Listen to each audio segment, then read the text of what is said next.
ויהי באכלם. ויקח ישוע לחם,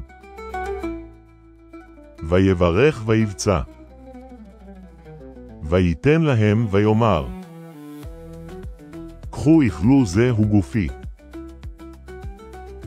ויקח את הכוס, ויברך ויתן להם, וישתו ממנה כולם.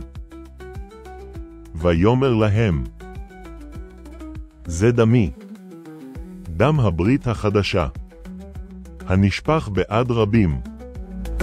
אמן אומר אני, לכם שתו לא אשתה, עוד מפרי הגפן עד היום, ההוא אשר אשתה אותו, חדש במלכות האלוהים.